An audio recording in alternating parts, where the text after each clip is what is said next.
आए हो पढ़ने बनेगी जिंदगी, रख लो कॉपी पेन साथ में। स्वागत करूं मैं थारो मास्टर जी की क्लास में।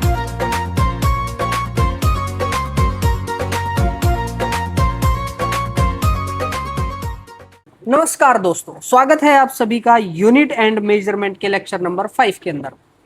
आज हम जो टॉपिक डिस्कस करने जा रहे हैं वो एक ऐसा टॉपिक है जो जब तक आप फिजिक्स पढ़ोगे तब तक आपके काम आएगा। हर जितने कंसेप्ट पढ़ोगे हर कंसेप्ट में ये टॉपिक आपको दिखेगा ही दिखेगा। यूनिट कन्वर्जन तो क्या था, जहां भी यूनिट को कन्वर्ट करने की जरूरत थी वहां में दिखता, लेकिन ये तो ऐसा टॉपिक है जितनी बार आप फिजिक्स के फॉर्मूले पढ़ोगे हर फॉर्मूले के साथ उसका डायमेंशनल फॉर्मूला अटैच होता है।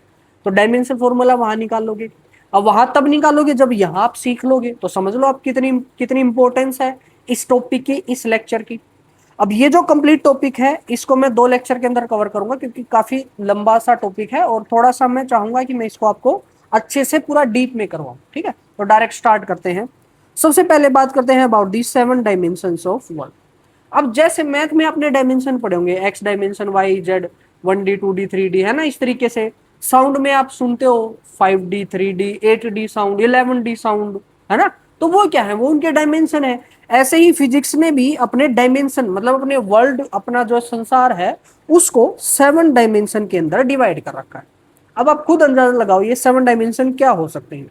7 आपने क्या पढ़ा इस चैप्टर में, क्या पढ़ा था, फंडामेंटल यूनिट। तो वही हमारे क्या है, 7 dimension of world as per physics. ये जो टॉपिक है this is completely and completely based on physics, और किसी में ये टॉपिक आपको देखने को नहीं मिलेगा, सिर्फ फिजिक्स में। चलो जी पढ़ते हैं थोड़ा सा theory. All the derived physical quantities can be expressed in terms of some combination of 7 fundamental या फिर बेस क्वांटिटी। ड्राइव्ड क्वांटिटी हम पढ़ के आए थे। ड्राइव्ड क्वांटिटी क्या थी, जिनको हम बेस क्वांटिटीज या फिर फंडामेंटल क्वांटिटीज की हेल्प से ड्राइव करते हैं। यानी इस संसार की सारी physical quantity in 7 fundamental quantity से ही मिलकर बनी है।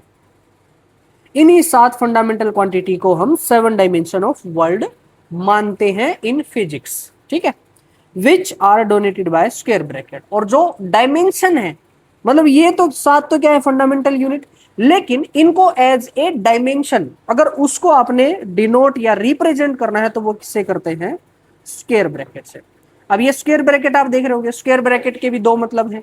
अगर फिजिक्स में है स्क्वायर ब्रैकेट तो उसका मतलब क्या है, डायमेंशन। लेकिन यही चीज केमिस्ट्री में है तो उसका मतलब हो जाएगा कंसंट्रेशन टर्म या फिर मोलैरिटी। कंसंट्रेशन टर्म में सबसे ज्यादा यूज करते हैं मोलैरिटी का। ठीक है, तो कंसंट्रेशन टर्म केमिस्ट्री में और डायमेंशन फिजिक्स में क्या होती है, वो इस ब्रैकेट का मतलब। ठीक है, चलो जी 7 कौन कौन सी जो फंडामेंटल यूनिट थी हमने पढ़ी थी, लेंथ पढ़ी थी, टाइम पढ़ी थी, टेम्परेचर पढ़ी थी, अमाउंट ऑफ सब्सटेंस पढ़ी थी, लुमिनस इंटेंसिटी, करंट, इलेक्ट्रिसिटी और मास, ये 7 थी। अब अगर इनको आपने डायमेंशन की फॉर्म में लिखना है, यूनिट नहीं लिखनी, यूनिट और डायमेंशन अलग अलग होते हैं, तभी तो चैप्टर का नाम यूनिट एंड, पहले यूनिट एंड डायमेंशन हुआ करता था। तो यूनिट एंड डायमेंशन अलग अलग चीज है, रिप्रेजेंट सेम चीज को करते हैं, सेम फिजिकल क्वांटिटी को करते हैं, बट उनका यूज अलग अलग है, वो भी बताऊंगा कैसे। चलो जी, डायमेंशन ऑफ लेंथ बताओ। लेंथ का डायमेंशन क्या होगा। लेंथ को हम रिप्रेजेंट करते हैं एल के साथ, कैपिटल एल, और उसको स्क्वायर ब्रैकेट में बंद कर दिया, वो किसका सिंबल हो जाएगा, डायमेंशन का। ऐसे ही टाइम को किसमें, टाइम को capital T, capital T is the dimension of time. Mass का हो जाएगा कैपिटल एम। करंट का, करंट के 2 यूज करते हैं हम। करंट के कौन कौन से, एक तो जो करंट की यूनिट या करंट का जो सिंबल है दैट इज आई, और थोड़ा सा ऊपर कर देता हूं, और करंट की जो यूनिट है, यूनिट क्या है, एम्पियर, और ये आ जाएगा। इन दोनों में से जिसका भी आपका मन करे आप यूज कर सकते हो, बट एनसीईआरटी के अकॉर्डिंग हम आई का यूज करेंगे। ठीक है, ए का भी यूज कर सकते हो, नो डाउट, कोई दिक्कत नहीं है। चलो जी, नेक्स्ट क्या है आपका, टेम्परेचर। जैसे करंट के 2 डायमेंशन आप यूज कर सकते हो और दोनों वैलिड है, ऐसे ही टेम्परेचर के भी 2 डायमेंशन आप यूज कर सकते हो, दोनों वैलिड होंगे। कौन कौन से, एक तो टेम्परेचर को डिनोट करते हैं हम थीटा के साथ, फिजिक्स में थीटा के साथ रिप्रेजेंट करते हैं एंगल को, नहीं मैथ में थीटा एंगल होता है, लेकिन फिजिक्स में थीटा होता है टेम्परेचर। आप देखोगे जब आप टेम्परेचर का कोई भी टॉपिक पढ़ोगे वहां थीटा या फिर capital T is the symbol of temperature या फिर थीटा। और what is the SI unit of temperature? SI unit बतानी है, डिग्री सेल्सियस नहीं होती, वो होती है केल्विन। तो ये दोनों डायमेंशन आप यूज कर सकते हो, बट वी यूज केल्विन। ठीक है, हम केल्विन का यूज करेंगे, यहाँ आई का और यहाँ केल्विन का। ठीक है, उसके बाद amount of substance. Amount of substance की यूनिट क्या थी? मोल। मोल आप केमिस्ट्री में चैप्टर 1 में पढ़ चुके हो, वही उसका डायमेंशन हो जाएगा। लेकिन इसकी खास बात है कि यहाँ पे तीनों अक्षर शॉर्ट, मतलब छोटे छोटे, क्या बोलते हैं इनको, स्मॉल लेटर्स। ठीक है, लुमिनेस इंटेंसिटी, इसकी यूनिट क्या थी? कैंडेला, और इसके डायमेंशन हो जाएंगे CD, वो भी स्मॉल के अंदर। तो ये जो दो डायमेंशन है वो स्मॉल लेटर में है, बाकी सारे जो बच गए वो आपके कैपिटल लेटर्स के अंदर है। ठीक है, तो dimension of length is L, mass is M, time is T, electric current is I और A as per your choice, but we gonna use I। Temperature theta या फिर K, we gonna use K। ठीक है, गलत नहीं है वो, मैंने मतलब हम यूज नहीं करेंगे, मैं ऐसा कह रहा हूँ। लुमिनेशन इंटेंसिटी का है स्मॉल CD और अमाउंट ऑफ सब्सटेंस का है स्मॉल मोल। चलो जी, अब बात करते हैं about the dimension of physical quantity, यानी किसी भी फिजिकल क्वांटिटी के डायमेंशन क्या होते हैं dimension? Dimension of physical quantity are the powers to which the fundamental quantity must be raised to represent that quantity completely. यानी कोई भी फिजिकल क्वांटिटी आपको मैंने दे दी, उस फिजिकल क्वांटिटी में कौन सी फंडामेंटल क्वांटिटी कितनी बार यूज हो रही है, वो पावर ही हो जाएगी ना। तो कौन सी फंडामेंटल क्वांटिटी कितने टाइम्स यूज हो रही है, इसी चीज को बोलते हैं डायमेंशन ऑफ फिजिकल क्वांटिटी। कैसे निकालेंगे इसको? देखो, जैसे एग्जांपल करते हैं, हम बहुत सारे एग्जांपल करते हैं। सबसे पहले तो अगर ये सातों आ जाए, इन सातों का डायमेंशन तो आप बता दोगे, लेकिन इन सातों के अलावा कुछ आए तो वो एक ड्राइव्ड क्वांटिटी होगी। ड्राइव्ड क्वांटिटी का एक एग्जांपल लेता हूं, जैसे एरिया। एरिया मैंने लिया, ठीक है, एरिया का फॉर्मूला क्या होता है? Length into breadth. ठीक है, अगर मैं इसके यूनिट की बात करता तो यूनिट क्या आती है इसकी? यूनिट तो आती है मीटर स्क्वायर, क्योंकि लेंथ भी मीटर है, ब्रेड्थ भी मीटर है। लेकिन हम बात कर रहे हैं अबाउट दी डायमेंशंस। डायमेंशन, तो डायमेंशन बताओ क्या आएंगे इसके? डायमेंशन निकालने के लिए सबसे पहले आपको चाहिए स्क्वायर ब्रैकेट, उसके बाद जो जो फंडामेंटल क्वांटिटी यूज हो रही है उनके डायमेंशन रख दो। जैसे एल क्या है? लंबाई, लंबाई का क्या होगा? एल। बी क्या है? चौड़ाई, चौड़ाई भी तो एक प्रकार की लंबाई है, यानी उसका डायमेंशन भी क्या होगा? एल, और वो हो जाएगा एल का square. So these are the dimension of area. अब इसी चीज को आप चाहो तो स्टेटमेंट की फॉर्म में लिख सकते हो। कैसे लिखोगे? इसी चीज को लिखना चाहो तो आप लिख सकते हो कि एरिया हैज या have to dimensions in length. अगर आप एरिया कैलकुलेट करोगे तो उसमें लेंथ के दो डायमेंशन है और किसी का नहीं। ठीक है, अब एक और चीज मैं आपको बता दूं, इन 7 फंडामेंटल क्वांटिटीज में 3 ऐसी हैं जिनको हम रिपीटेडली यूज करते हैं, जैसे मास को, लेंथ को और टाइम। तो क्या करते हैं हम, कोई भी डायमेंशन लिखो तो आप इन तीनों का जिक्र कर सकते हो कि लेंथ कितनी बार आया, मास कितनी बार आया, टाइम कितनी बार आया, कर सकते हो। बेशक आए या ना आए उससे मतलब नहीं, लेकिन जनरली हम इन तीनों को कंसिडर करते हैं because they are the dimensions which we use repeatedly. ठीक है, इसीलिए इसी चीज को एक और तरीके से बुक्स के अंदर लिखा मिलेगा आपको। कैसे? एम, एम के डायमेंशन कितने हैं? क्या इसमें एम का यूज हुआ है कहीं? नहीं, तो इसके डायमेंशन हो गए 0। एल, एल के कितने डायमेंशन यूज हुए? 2। टी के कितने डायमेंशन हुए? 0। तो इस तरीके से एम एल टी को तो जनरली हम कंसिडर करते ही हैं, इसके अलावा कोई एक्स्ट्रा आ जाए तो उसको भी कंसिडर करेंगे।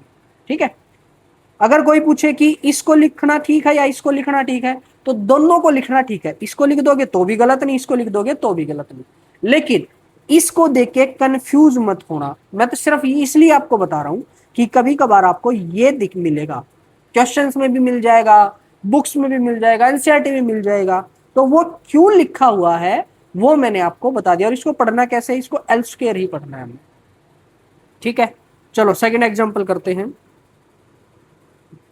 मान लिया मेरे पास है वेलोसिटी। अब जब भी आप किसी भी चीज के डायमेंशन निकालोगे उसमें उसका फॉर्मूला आपको पता होना चाहिए, वो भी इसकी बेसिक टर्म्स में। जैसे वेलोसिटी का फॉर्मूला मेरे को पता है, क्या होता है, डिस्टेंस बाय में टाइम, ठीक है।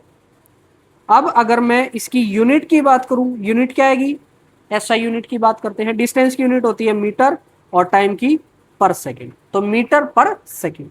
लेकिन अगर मैं इसी के डायमेंशंस निकालूं, इसी चीज को आप चाहो तो ऐसे लिख सकते हो, ब्रैकेट वेलोसिटी। इसका मतलब क्या, ब्रैकेट का मतलब क्या है, डायमेंशन ऑफ वेलोसिटी। वो क्या हो जाएंगे, देखो डिस्टेंस के डायमेंशन, डिस्टेंस क्या है, ए टाइप ऑफ लेंथ, तो ये आ जाएगा ऊपर एल, डिवाइडेड बाय टाइम क्या आ जाएगा टी। और जब इन दोनों को कंबाइन करोगे, कोशिश करते हैं हम कि एक ही लाइन में लिखें, ऊपर नीचे ना लिखें, तो ये आ जाएगा एल टी माइनस 1, ठीक है। और चाहो तो आप इसी को लिख सकते हो M zero L T minus 1। Square bracket में जरूर बंद कर देना, क्योंकि ये सिंबल हो जाएगा कि ये डायमेंशनल फॉर्मूला है। अब जितने भी फिजिक्स के फॉर्मूले हैं सबका डायमेंशनल फॉर्मूला तो आप कैलकुलेट करोगे ही करोगे। तो आप समझ लो कि ये टॉपिक कितना ज्यादा इंपॉर्टेंट है ना। और मुश्किल भी नहीं, अरे यार कितना आसान है, देखो फॉर्मूला रखा, डायमेंशन पुट कर दिए, आपका आ गया आंसर, ठीक है। अब इसी चीज को स्टेटमेंट की फॉर्म में कभी कभार आपको दे सकता है, कैसे दे देगा कि velocity has one dimension in length and -1 dimension in time. ये अक्सर ज्यादा छोटे तो नहीं हो रहे ना।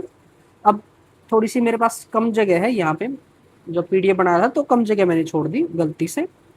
मेरे को एक्सप्लेन थोड़ा ज्यादा करना, लिखना थोड़ा ज्यादा है, तो इसलिए मैं थोड़े छोटे अक्षर लिख रहा हूँ, ठीक है। जूम करके देख लेना अगर कभी कब वो लगे तो, छोटे अक्षर लगे तो, वैसे है नहीं छोटे, बट लगे तो कर लेना आपको, ठीक है। तो इस तरीके से स्टेटमेंट की फॉर्म में भी आपको लिखा मिल सकता है। नेक्स्ट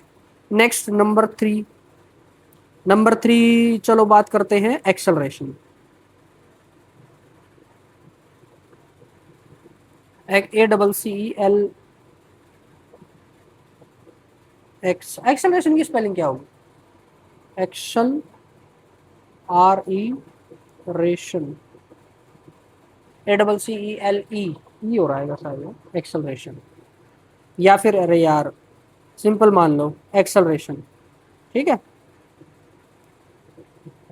एक्सेलरेशन का फॉर्मूला क्या होता है भाई, change in speed divided by time, velocity upon time, कभी कभार ना मतलब ऐसी छोटी छोटी चीजों में हमारा दिमाग ब्लॉक हो जाता है। जैसे अभी एक्सेलरेशन की स्पेलिंग ही भूल गया, और स्पेलिंग का तो मेरा बहुत खराब ट्रैक रिकॉर्ड है, भूल जाता हूँ मैं, छोटी छोटी स्पेलिंग भूल जाता हूँ कभी कभार। ऐसे ही कभी कभार ना पेपर में भी आपके साथ होगा। एक बार की बात है कि पेपर था कोई, तो कॉम्पिटिटिव एग्जाम था मेरा, वहाँ एक क्वेश्चन था, वहाँ पे एक इक्वेशन में यूज हो रहा था 1/1, ठीक है। तो मैं क्या कर रहा था, बार बार 1/1 कैंसल इज इक्वल टू 0, ये दिमाग लगा रहा था पेपर में बैठ के। एक ही सवाल में मैंने 3-4 बार निकाला, मेरा आंसर ही नहीं आ रहा, मैं बार बार कर रहा हूँ 1/1 इज इक्वल टू 0। अब देख रहा हूँ सर कैलकुलेशन कहाँ गलत है, तो वहां तो उस टाइम गलती भी नहीं मिलती, जैसे ही पेपर से बाहर आते वो सारी याद आ जाती है, फिर क्या कर रहा था फैलाया पेपर में। तो कभी कभार आपके साथ भी ऐसा हो सकता है। तो ये ऐसी कोई चीज नहीं है जो आपके साथ होती है, सर ये सबके साथ होती है, ठीक है। तो एक्सेलरेशन का फॉर्मूला मैंने लिख दिया। अब अगर इसकी यूनिट में बार बार अब नहीं, चलो निकाल देता हूँ यार, आप लोगों के लिए यूनिट भी निकाल देता हूँ।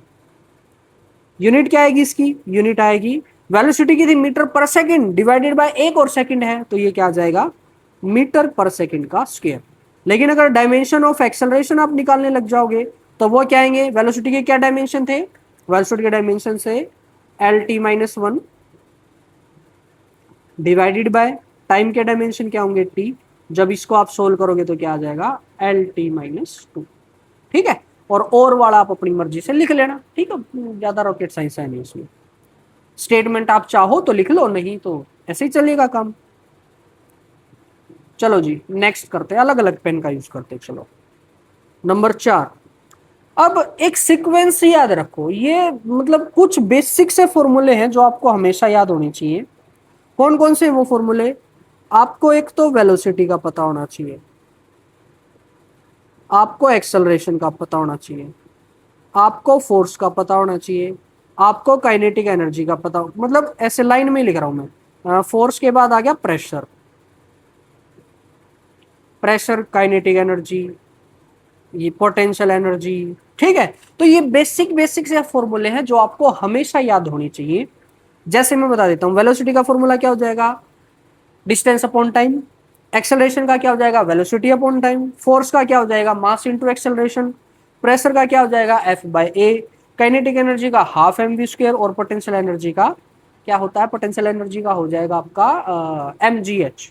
ठीक है, कुछ कुछ मैं लिख देता हूं, जैसे पोटेंशियल एनर्जी का हो जाएगा M G H half M V square F by A M A V by T और एस बाय टी। एस यानी डिस्टेंस है।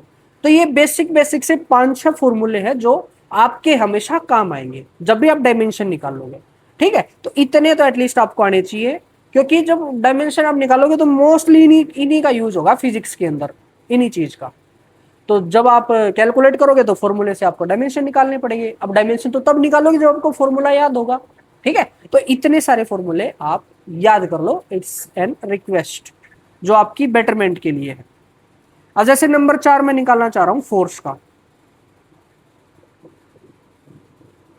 फोर्स का सिंबल एफ, और फॉर्मूला मैंने बताया अभी, मास इनटू एक्सेलरेशन।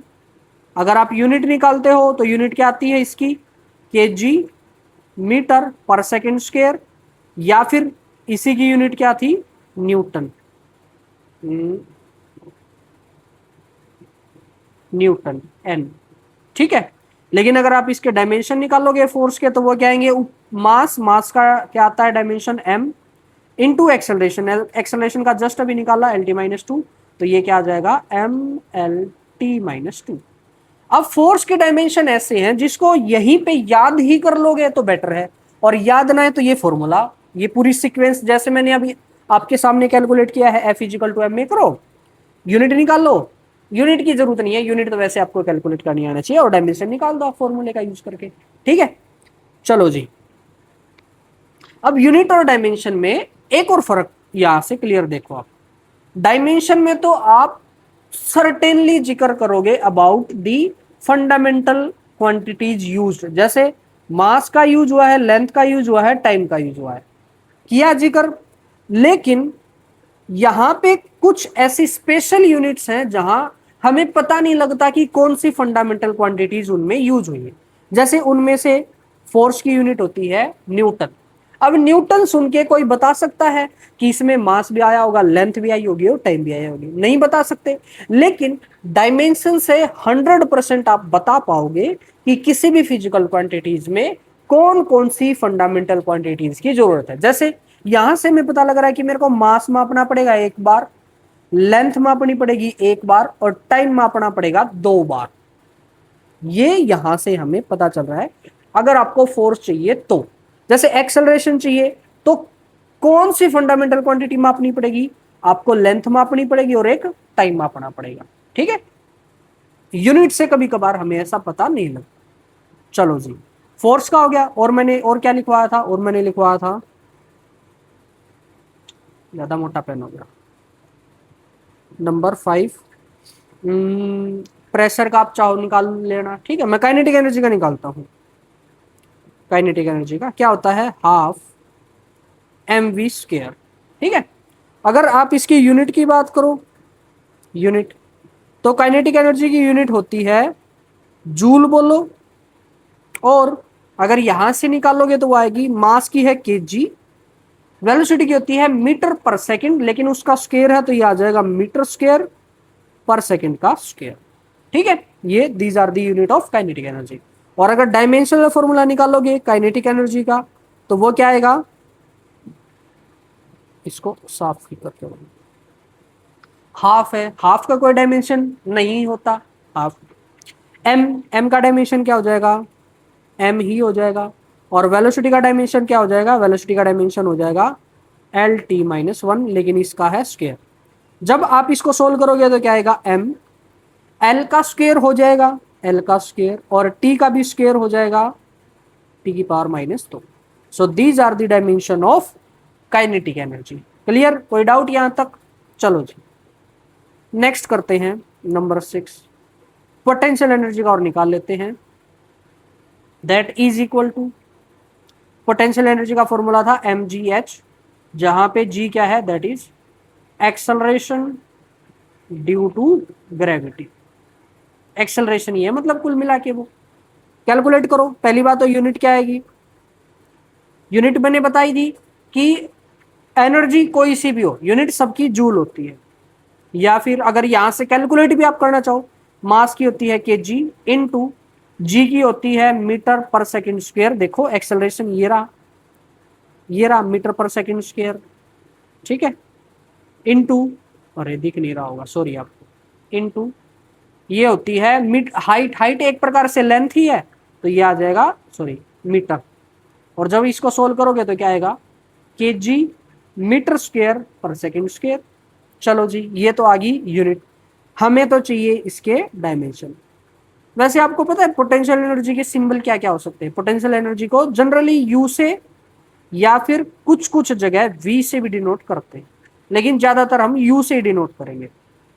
ठीक है, तो पोटेंशियल एनर्जी के डायमेंशन कैसे निकालोगे? सबसे पहले आप एम के रखोगे, एम के क्या होते हैं, एम का होता है एम ही, फिर एक्सेलरेशन के रखोगे एल टी माइनस टू, और फिर हाइट, हाइट क्या एक प्रकार से लेंथ ही है, फिर रखोगे length.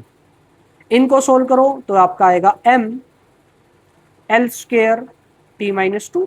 So these are the dimension of potential energy. अब एक चीज नोट करो, मैंने ये दोनों क्यों कैलकुलेट किए उसका रीजन समझाता हूं। काइनेटिक एनर्जी थी, यूनिट है जूल, पोटेंशियल एनर्जी थी, यूनिट है जूल, दूसरी यूनिट है KG metre square per second square, KG metre square per second square, अब तक सेम है। डायमेंशन में क्या सही सेम कहानी लगती है? काइनेटिक एनर्जी का डायमेंशन थे M L square T minus two, potential energy का डायमेंशन थे M L square T minus, यानी डायमेंशन भी आएंगे सेम। यहां से बड़ी अच्छी चीज फिजिक्स की पता लगती है कि जब तक आपकी फिजिकल क्वांटिटी की फॉर्म सेम हो या अलग हो, बस फिजिकल क्वांटिटी सेम होनी चाहिए, उसकी यूनिट और डायमेंशन सेम रहेंगे। यानी आपने एनर्जी कंसिडर किया, आपको कोई सी भी एनर्जी दे दी, मेरे को दे दिया, मेरे को कुछ भी दे दिया, जैसे मेरे को दे दिया पोटेंशियल एनर्जी दे दिया, वर्क दे दिया, हीट दे दी, इलेक्ट्रिक वर्क दे दिया, अच्छा आपको करंट की वजह से रेजिस्टेंस वाली हीट दे दी, कुछ भी दे दिया, बस फॉर्म ऑफ एनर्जी होनी चाहिए। अगर वो फॉर्म ऑफ एनर्जी है तो उन सब की यूनिट जूल ही होगी और सबके डायमेंशन ये ही होंगे। समझ गए? आपको लेंथ कोई सी दे दे, मेरे को लेंथ ब्रेड्थ हाइट क्या बोलते हैं उसको, क्या बोलेंगे रे, मोटाई मोटाई मोटाई, डेप्थ, डेप्थ हो सकता है, हाइट हो सकता है। तो कोई सी भी टाइप की अगर आपको लेंथ दे दे तो सारी की सारी क्या है, लेंथ की ही टाइप है, और लेंथ की टाइप है तो उन सब की यूनिट क्या होगी, मीटर होगी, और डायमेंशन होंगे एल। ऐसा सभी फिजिकल क्वांटिटीज में आप लगा सकते हैं। अब पोटेंशियल और काइनेटिक एनर्जी के बारे में एक नोट पॉइंट है, वो मैं लिख देता हूं यहाँ पे, हो सकता है आपके काम आए आगे। वो क्या है, heat and work are the form of energy. मान लो कहीं पे हीट का जिक्र है, किसी भी टाइप की हीट, किसी भी टाइप का वर्क, तो वो सारी किसकी टाइप है, एनर्जी की ही टाइप है। ठीक है, तो उनके जो डायमेंशन होंगे, उनकी जो यूनिट होगी, वो किससे रिसेंबल करेंगी, रिजेंबल करेंगी एनर्जी से। चलो जी, अब कुछ नोट पॉइंट दिया गया है, क्या दिया है, physical quantity can be dimensionless. एक और डिफरेंस, दो तीन डिफरेंस हमने देख लिए, अब एक और डिफरेंस आ गया। वो डिफरेंस क्या है कि जरूरी नहीं किसी भी फिजिकल क्वांटिटी की यूनिट है तो उसके डायमेंशन हो, कोई भी फिजिकल क्वांटिटी डायमेंशनलेस भी हो सकती है। ठीक है, जैसे हम बात करते हैं अबाउट एंगल, वो भी रेडियन में। याद है ना वो जो दो सप्लीमेंट्री यूनिट हमने पढ़ी थी उसमें एक एंगल था, और एंगल किस में मापते थे, रेडियन में। तो रेडियन यूनिट तो आ गई है ना, यूनिट रेडियन क्या है, रेडियन इज दी यूनिट। तो यूनिट तो एग्जिस्ट करती है, बट क्या इसका डायमेंशन फॉर्मूला होगा, देखते हैं। एंगल का फॉर्मूला क्या था, आर्क लेंथ डिवाइडेड बाय क्या था आपका, arc length divided by radius. ठीक है, अब आर्क लेंथ के डायमेंशन क्या होंगे, लेंथ है, लेंथ किसी भी टाइप की हो तो उसका होता है एल, डिवाइडेड बाय रेडियस क्या है, radius is also a type of length. तो लेंथ से लेंथ कैंसल आउट हो जाएगी, तो दिस क्वांटिटी इज डायमेंशनलेस। ठीक है, क्लियर। तो कोई भी फिजिकल क्वांटिटी अगर यूनिट है तो जरूरी नहीं उसके डायमेंशन भी होंगे। अब यहीं से मैं अपनी साइड से एक नोट पॉइंट ऐड करके लिखता हूं। वो नोट पॉइंट क्या है,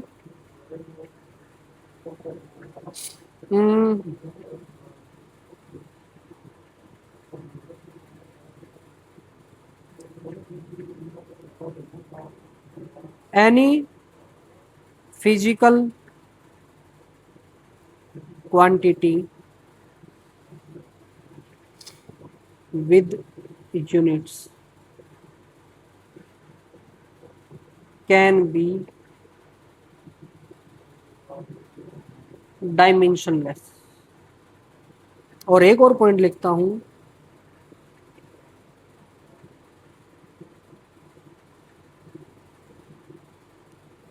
any physical quantity without units cannot have dimension। इन दो पॉइंट का मतलब क्या है, मतलब ये है कि मान लिया कोई एक फिजिकल क्वांटिटी है जिसकी यूनिट है तो उसका डायमेंशन हो, ये जरूरी नहीं, डायमेंशन हो भी सकता है नहीं भी हो सकता। ठीक है, बट अगर किसी फिजिकल क्वांटिटी की यूनिट नहीं है तो पक्की बात है उसके डायमेंशन भी नहीं होंगे। ठीक है, यानी अगर यूनिट नहीं है तो उसके डायमेंशन नहीं होंगे। समझ गए, कुछ ऐसा समझो कि अगर कोई चीज 9 से भाग हो रही है तो वो पक्का 3 से भी होगी। जैसे 18 है, 9 से भाग हो रहा है तो वो 3 से ही भाग होगा। लेकिन कोई चीज 3 से भाग हो रही है तो ये जरूरी नहीं कि वो 9 से भाग हो। जैसे 12 है, 3 चुके 12, 3 से भाग हो रहा है लेकिन 9 से भाग नहीं हो रहा है। तो ऐसा ही कुछ है कि अगर यूनिट है तो डायमेंशन हो जरूरी नहीं, लेकिन अगर यूनिट नहीं है तो डायमेंशन भी नहीं होंगे, पक्का है। मतलब ऐसा कभी भी पॉसिबल नहीं होगा कि किसी फिजिकल क्वांटिटी की यूनिट नहीं है लेकिन उसके डायमेंशन आ जाएंगे। ठीक है ना, चलो जी पहला सवाल करते हैं, और पहला ही सवाल मैं लेके आया हूं जेई मेंस का। अच्छा, एक और बात आप सभी से करनी मैंने, आप जब लेक्चर देखते हो तो जब मैं सवाल कराता हूँ अलग अलग तरीके के, नीट के, जेई के, बोर्ड के, या कुछ भी, अब मान लो आप एचबीएससी के स्टूडेंट हो, अब और सीबीएसई का कोई पीवाईक्यू आए, या नीट का पीवाईक्यू आए, या जेई का पीवाईक्यू आए, उस पर ध्यान देते हो आप, देते हो ना। अगर नहीं देते तो आज से देने लग जाओ भाई। सवाल जैसे वो बोलते हैं, सवाल कभी ये नहीं देखा जाएगा कि वो कहाँ आया है, सवाल सवाल होता है। सवाल को धर्म देख के नहीं वो करना, बना नहीं यार डायलॉग, मजा नहीं आया। आप एक डायलॉग सब बना के कमेंट कर दो बढ़िया सा, कि मतलब इस स्टेटमेंट को मैं कैसे बोलूं थोड़ा सा अच्छा लगे, मतलब फिल्मी स्टाइल में कैसे बोल सकते हैं यार, आप बताना। ठीक है, कहने की मेरी भावनाएं समझो आप। मैं कह रहा हूं कि सवाल को ये नहीं देखना कि वो किस पेपर में आया, बस आपको उसको एज ए सवाल ट्रीट करना है। और सवाल का काम क्या है, सवाल आपको पहली बात तो कॉन्फिडेंस देगा। कॉन्फिडेंस कैसे देगा, अरे आप जेई के सवाल करोगे कॉन्फिडेंस नहीं आएगा क्या आपको, आएगा कि नहीं आएगा। आपको लगेगा कि ये मास्टर जो पढ़ा रहा है वो काम का है, वो पेपर में आता है, ऐसा ही नहीं बिना बात वो ज्ञान दे रहा है, वो पेपर में आएगा, और पेपर से ही आपका फ्यूचर डिसाइड होता है। एम आई राइट, एग्री कर रहे हो ना?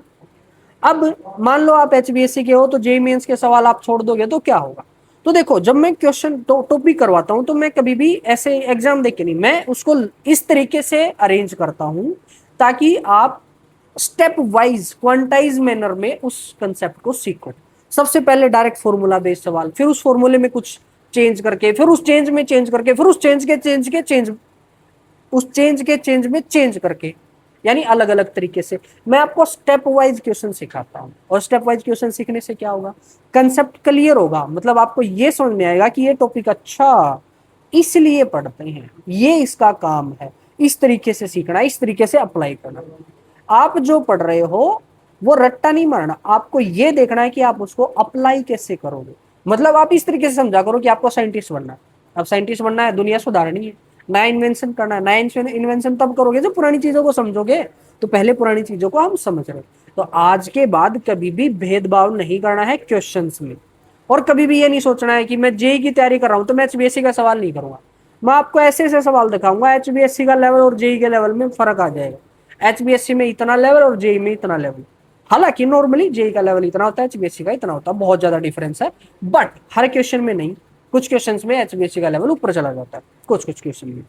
ठीक है, तो अभी आज के बाद कभी भी कसम खाओ कि आप सवालों में भेदभाव नहीं करोगे, सवाल को सवाल की तरीके से अटेंड करोगे। मैं सिर्फ इसलिए ये लिखता हूं ताकि आप सभी को कॉन्फिडेंस आए, मेरे ऊपर भी और खुद के ऊपर भी।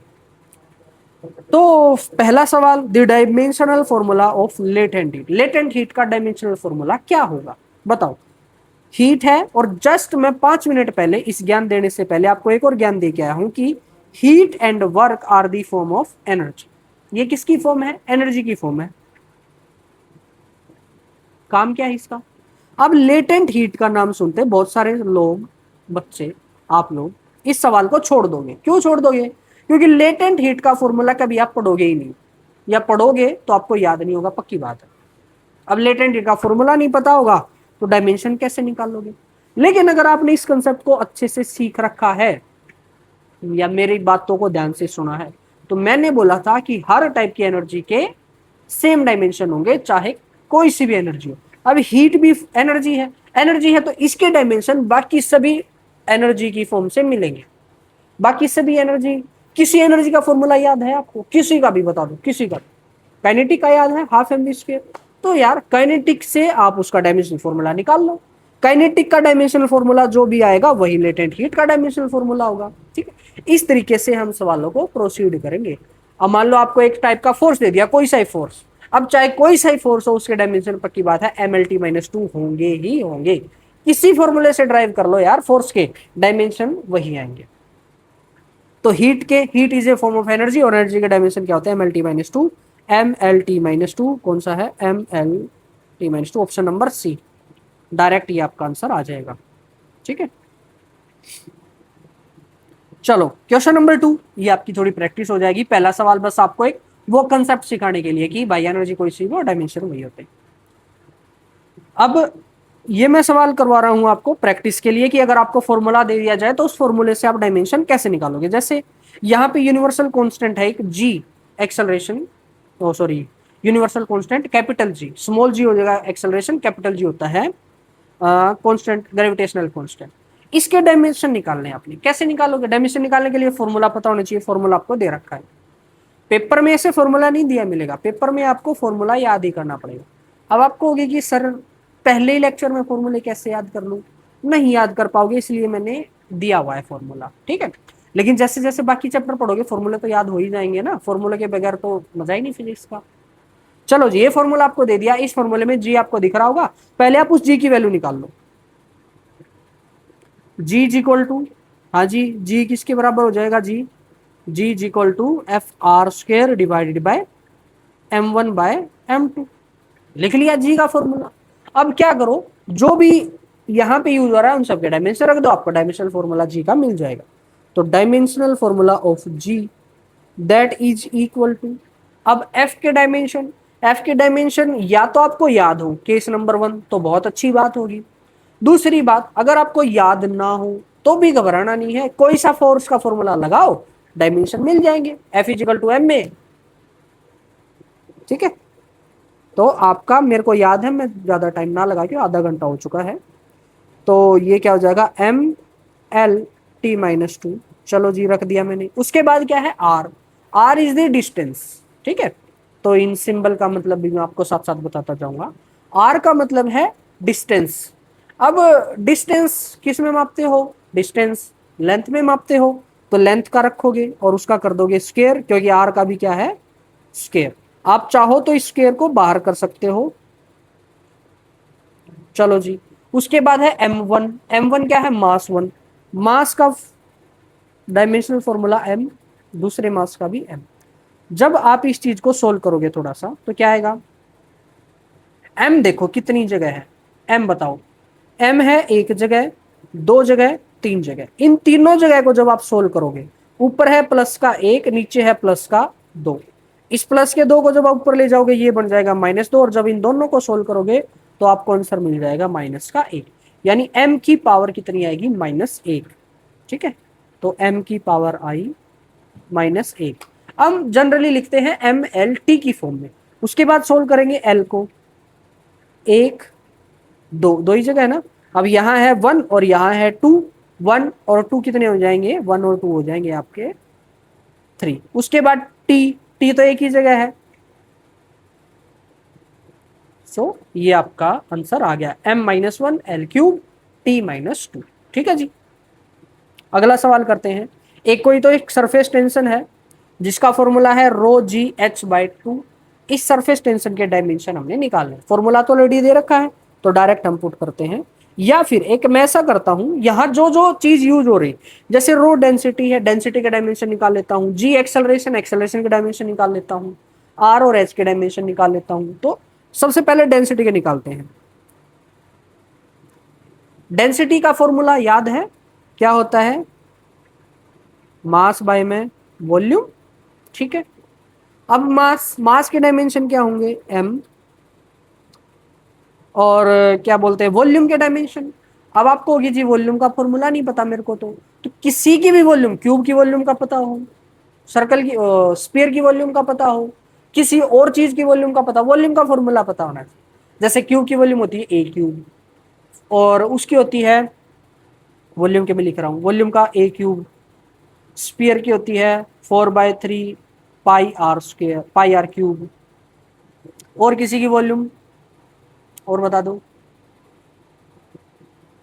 बताओ किसी की वॉल्यूम और ध्यान हो तो। इसकी 1/3 पाई, पाई आर स्क्वायर एच, यही होती है 1/3 पाई। किसकी, कोन की। तो इन किसी भी फॉर्मूले से डायमेंशन निकाल लो, आपको सेम डायमेंशन मिलेंगे। जैसे ए क्यूब यानी लेंथ का क्यूब, तो क्या आएगा एल क्यूब। यहाँ भी 4/3 के कोई डायमेंशन नहीं होते, पाई का कोई डायमेंशन नहीं होता, आर क्यूब। आर क्या है, लेंथ, तो लेंथ का क्यूब। 1/4 पाई कोई नहीं होता, आर स्क्वायर। आर क्या है, लेंथ, लेंथ का स्क्वायर, और एच भी है लेंथ, तो लेंथ का क्यूब। यानी कोई सी भी टाइप की वॉल्यूम हो, उस वॉल्यूम के डायमेंशन आएंगे एल क्यूब। और जब इसको सोल्व करोगे तो आपको आंसर मिल जाएगा एम एल की पावर माइनस तीन। These are the dimension of density, simple. Acceleration, acceleration का वैसे तो ऊपर निकाल के आए हो, लेकिन फिर भी एक्सेलरेशन का फॉर्मूला एक तो नॉर्मल हो जाएगा स्पीड अपॉन टाइम। मान लो आपको वो ध्यान नहीं आ रहा किसी वजह से, आपको ध्यान आ रहा है फोर्स का, आपको ये ध्यान आ रहा है कि ना F is equal to M में होता था, सोली कर देता हूं मैं यहाँ, कि F is equal to M में होता था, और मेरे को फोर्स का याद है, और फोर्स का रट्टा मैंने मार लिया MLT-2। ठीक है जी, तो अगर यहां से एक्सेलरेशन निकालना है तो क्या आ जाएगा, F बाय में M। F के डायमेंशन क्या होते हैं, MLT-2 अपॉन M। M क्या है, मास यानी M। अब इस M से ये M कैंसल, तो फाइनली आपको जो मिलेगा वो मिलेगा LT-2। ठीक है, तो these are the dimension of acceleration. अब एक्सेलरेशन के डायमेंशन चाहे इस फॉर्मूले से निकालो, चाहे दूसरे से, चाहे तीसरे से, चाहे 50वें से, चाहे 1000वें से, डायमेंशन हमेशा क्या आएंगे, LT-2। अरे सीख लो, इतनी बार बता दिया आपको, सीख जाओ। ठीक है, अब रेडियस और हाइट, ये दोनों तो क्या है, इन दोनों के डायमेंशन क्या होंगे, L। ठीक है ना, ये तो सिंपल सा है हमारा। या थोड़ा सा उस तरीके से लिख देते हैं, क्या बोलते हैं, क्या बोलते हैं ना इसको, अच्छे जो अच्छा लगे। एस्थेटिक्स, वो तो एस्थेटिक्स तो लुक ही होगा, क्या होता है वो, एस्थेटिक्स ही होता है। चलो जी, तो इन दोनों के ये आ गया। अब क्या करता हूं मैं, डायरेक्ट फॉर्मूला इंपुट करता हूं, डायमेंशन ऑफ एस वो किसके बराबर होंगे, पहले रो के डायमेंशन रखो, एम एल की पावर -3, उसके गुणा में है जी एल टी -2, उसके गुणा में है आर एल, उसके गुणा में है H L, divided by half by 2 है, मतलब 2 का कोई भी डायमेंशनल फॉर्मूला नहीं होता। चलो जी सोल्व करो सबको। एम कितनी जगह है, एक ही जगह है, रख दिया। एल कितनी जगह है, 1 2 3 4 जगह है। अब इन चार में से 3 है माइनस का, और 1 2 3 3 है प्लस का, तो इन सब से ये कैंसिल हो जाएगा, यानी एल की पावर कितनी आएगी, 0। और टी कितनी जगह है, टी एक ही जगह है, T -2। So these are the dimension of surface tension S, जिसका फॉर्मूला हमारे को दे रखा है। निकालने आ गए डायमेंशन। अब थोड़ा सा अच्छे सवाल करते हैं। अच्छे क्या, यही अच्छे हैं, इनसे इनसे मुश्किल बनेगा ही नहीं, आप देख लेना। इस में से और एक सवाल बताऊं जो मैंने कंसिडर नहीं किए। सवाल ये होता है कि which of the following quantities has same dimension. अब वहां उस टाइप के सवाल में आपको पूरी 11th और 12th की फिजिक्स पढ़ी होनी चाहिए, तब आप उस सवाल को सोल्व कर पाओगे। इसलिए मैंने इस चैप्टर में उन सवालों को नहीं कंसिडर किया, क्योंकि आपने अभी पढ़ा नहीं।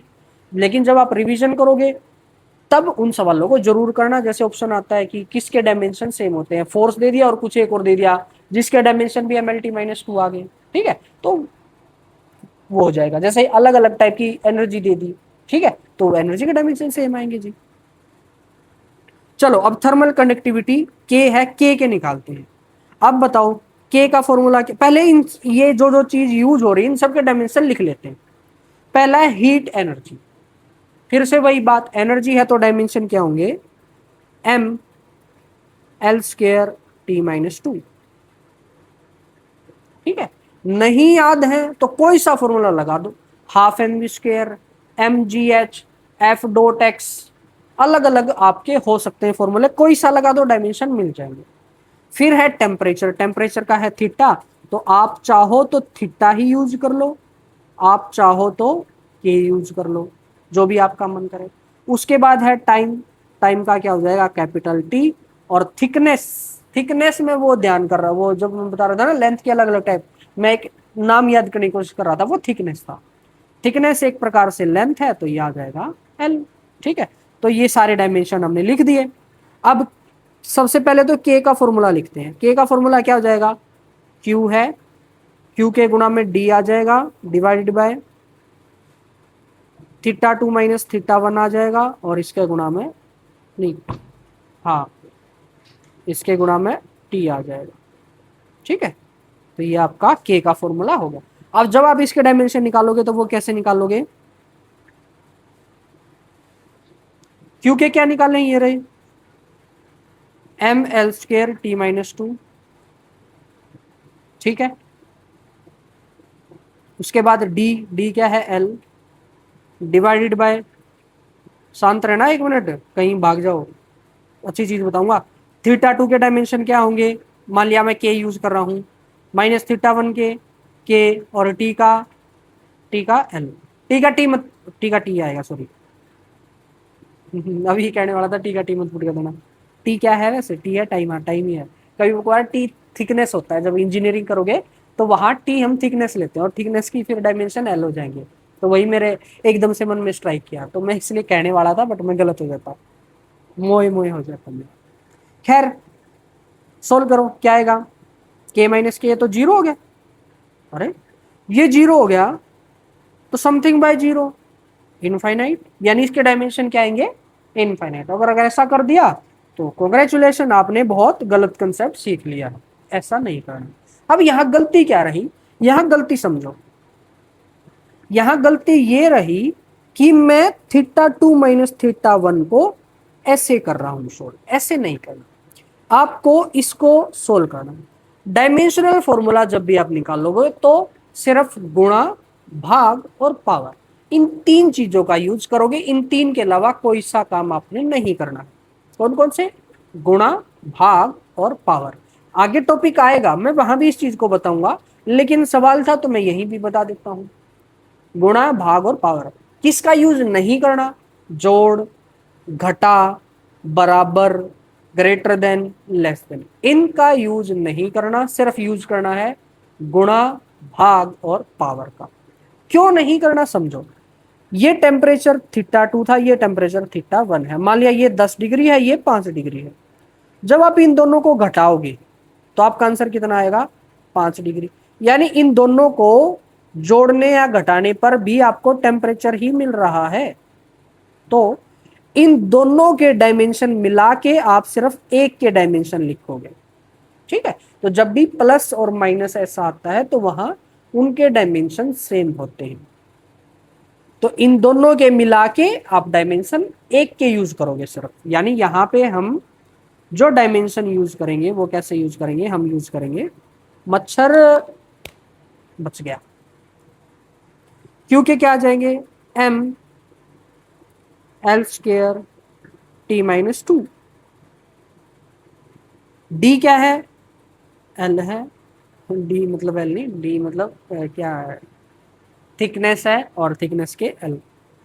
थीटा 2 माइनस थीटा 1 डिफरेंस आ जाए तो इनका डिफरेंस भी थीटा ही होगा। और थीटा का क्या यूज करना है? के। आप चाहो थीटा यूज कर लो, कोई दिक्कत नहीं। Capital K into time, time का T, that is equal to, ये जो काम हमने किया है दैट इज करेक्ट। ठीक है, ऊपर वाला गलत हो जाएगा, ये सही है। अब सोल्व करो, क्या आएगा हमारा? m कितनी जगह है? एक जगह है, तो m लिख देंगे यहाँ। l कितनी जगह है? दो जगह है, l का क्या आ जाएगा? क्यूब आ जाएगा। t कितनी जगह है? दो जगह है, t की पावर -3 आ जाएगी, क्योंकि दो ऊपर माइनस, एक प्लस का नीचे। और कोई बच गया? k बच गया, k की power -1। So these are the dimensions of our k। ठीक है, k क्या था? Thermal conductivity. क्लियर है? कंसेप्ट में आया कि प्लस माइनस आ जाए तो वहां पे उन दोनों की बजाय एक के ही यूज करने हैं। फिर से एक और, कोफिशिएंट ऑफ विस्कोसिटी का हमने निकालना है। ठीक है, फॉर्मूला ये दे दिया जिसमें ए ये है। सबके डायमेंशन बता दो फटाफट। एरिया का क्या हो जाएगा? एरिया का डायमेंशन, एरिया क्या होता है? लेंथ गुणा लेंथ, यानी एल का स्क्वायर। वेलोसिटी के क्या हो जाएगा? वेलोसिटी का हो जाएगा L t-1। डिस्टेंस का क्या हो जाएगा? L। और फोर्स का क्या हो जाएगा? ML t-2। सबके डायमेंशन आ गए। अब ये कौन सा सिंबल बना दिया पता है आपको? एन टाइप से, ये ऐसे है, इस तरीके से। This is Neeta, Neeta spelling पता नहीं, लेकिन ऐसे लिखा जाएगा नीटा। ठीक है, थीटा का दूसरा भाई, भाई बड़ा है छोटा पता नहीं, लेकिन नीटा। ठीक है, थीटा का नीटा। चलो जी, इस नीटा का फॉर्मूला मेरे को बता दो आप, क्या आएगा? फोर्स, फोर्स के गुणा में क्या आ जाएगा? x2 minus x1 divided by area, और यहाँ आ जाएगा v2 माइनस v1। ठीक है, अब जब मैं डायमेंशन निकालूंगा इस नीटा भाई साहब के, तो वो क्या आएंगे? फोर्स के क्या होते हैं? MLT-2। अब यहाँ x2 माइनस x1 की जगह x की डायमेंशन रखोगे, और x की डायमेंशन क्या है? L, डिवाइडेड बाय एरिया के डायमेंशन L²। और v2 माइनस v1 के बजाय v के डायमेंशन रखोगे, जो कि होते हैं LT-1। अब इसको सोल्व करना। m कितनी जगह है? एक जगह है, तो m एक जगह आ गया। l कितनी जगह है? 1 2 3 4, चारों को सोल्व करोगे, इस l से ये l कैंसिल, यहाँ ऊपर है प्लस का 1, नीचे है प्लस का 2, जो कि ऊपर जाके माइनस का 2 बन जाएगा, ओवरऑल माइनस का 1 बचेगा। तो जी यहाँ कितना आ गया? l की पावर, पेन का कलर ये, l की पावर -1। ठीक है, उसके बाद t देखो, t कितनी जगह पे है? 1 2, यहाँ है -2, यहाँ है -1, ये -1 ऊपर जाएगा +1 बनेगा, इन दोनों को सोल्व करोगे तो -1 बचेगा। यानी यहाँ पे जी कितना आ गया? t-1। और कुछ है? नहीं है, तो यही आपका करेक्ट आंसर हो जाएगा डायमेंशन का। ओके, चार्ज क्यू, फटाफट थोड़ा सा 50 मिनट के आसपास हो गए हैं और अभी तो हमारा एक टॉपिक और बचा हुआ है। चलो जी, क्यू के निकालो, डायमेंशन ऑफ क्यू फटाफट करेंगे। क्या जाएंगे, आई इंटू टी, आई क्या है, करंट, करंट का डायमेंशन या तो आप आई ही यूज कर लो या फिर आप ए यूज कर लो, that is equal to I T और ए टी। ठीक है, नेक्स्ट है पोटेंशियल, V का हमने निकालना है, तो V is equal to U by में आई टी।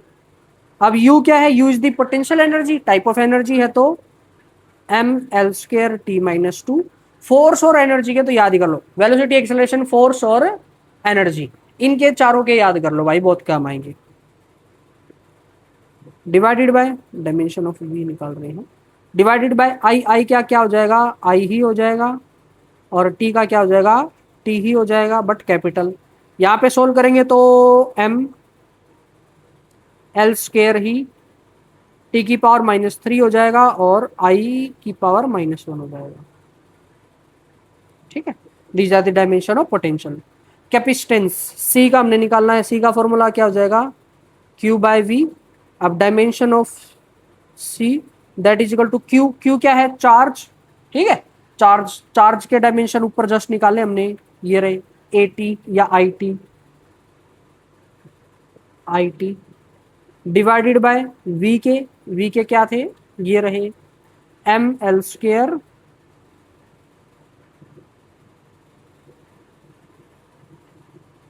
T-3 I-1। जब हम इसको सोल्व करेंगे तो क्या आएगा, I-1 है नीचे, ऊपर जाके +1 हो जाएगा। तो पहले m को करते हैं, m की पावर कितनी आएगी, -1। उसके बाद l को करते हैं, l की पावर कितनी आएगी, -2। उसके बाद t को करते हैं, T-3 नीचे है, एक प्लस का ऊपर है तो t की पावर 4।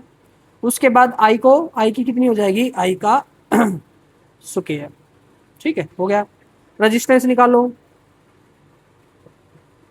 आर का फॉर्मूला V बाय आई, V के डायमेंशन अभी जस्ट निकाले थे, mL² T-3 I-1 divided by आई के क्या हो जाएंगे, आई ही हो जाएंगे। जब आप इसको सोल्व करोगे तो mL² T-3 I-2। These are dimension of resistance. ये सारे आपके आंसर हो गए। ठीक है, मैच कर लेंगे, वैसे जरूरी नहीं है, ठीक ही करवाए होंगे मैंने। चलो, अब ये एक टॉपिक है कि डायमेंशनल वेरिएबल एंड कांस्टेंट। देखो, अगर कोई भी मैं फिजिकल क्वांटिटी की बात करूं जो कि फिजिक्स में यूज होगी, कोई सी भी फिजिकल क्वांटिटी, वो दो तरीके की हो सकती है या दो तरीके से उसको क्लासिफाई करते हैं। कौन कौन से, या तो वो वेरिएबल होगी या वो कांस्टेंट होगी। वेरिएबल का मतलब जिसकी वैल्यू बदल सकती है, और कांस्टेंट वो जिसकी वैल्यू फिक्स रहती है। जैसे मैं कहूँ पाई, पाई की वैल्यू फिजिक्स में कहीं भी यूज करो, 3.14 या 22/7 यूज करोगे। लेकिन मैं कहूँ फोर्स, फोर्स तो आपकी सिचुएशन पे डिपेंड करेगा ना। यानी वेरिएबल जो कि डिपेंड ऑन दी सिचुएशन, इसको लिख भी देता हूं मैं। Variable means depends on situation, और क्या depend, value, value depends on situation. But constant का मतलब क्या हो जाएगा, कांस्टेंट का मतलब हो जाएगा फिक्स वैल्यू। ठीक है, जैसे पाई है, आपका ई है, और ये आपका 10 है, 5 है। 10 की वैल्यू 10 ही रहती, 5 की 5 रहती, कहीं भी यूज कर लो। लेकिन जिनकी डिपेंड करे, लेंथ, मास, टाइम, फोर्स, एनर्जी, बहुत सारे हो सकते हैं। ठीक है, तो इस तरीके से फिजिकल क्वांटिटी को दो तरीके से क्लासिफाई कर सकते हैं। अब यहां हो सकता है इनके डायमेंशन आ जाए, हो सकता है इनके डायमेंशन ना आए। दूसरी टाइप की क्लासिफिकेशन टोटल कितनी होगी, 4। तो यहाँ पे 4 कॉम्बिनेशन बन जाएंगे। कौन कौन सा कॉम्बिनेशन, पहला कॉम्बिनेशन बनता है डायमेंशनल वेरिएबल। ऐसी फिजिकल क्वांटिटी जिनके डायमेंशंस होंगे और वो वेरिएबल भी होंगे। वेरिएबल का मत मरा क्या, मार दिया, दिख रहा है आपको? हाँ दिख रहा होगा थोड़ा। हमसे जो टकराएगा ऐसे ही मारा जाएगा। मेरा खून पिएगा? एक दो लोगों को है मेरा खून पीने का अधिकार बस। चलो जी दोस्तों को, डायमेंशनल वेरिएबल के बारे में बात कर रहे थे।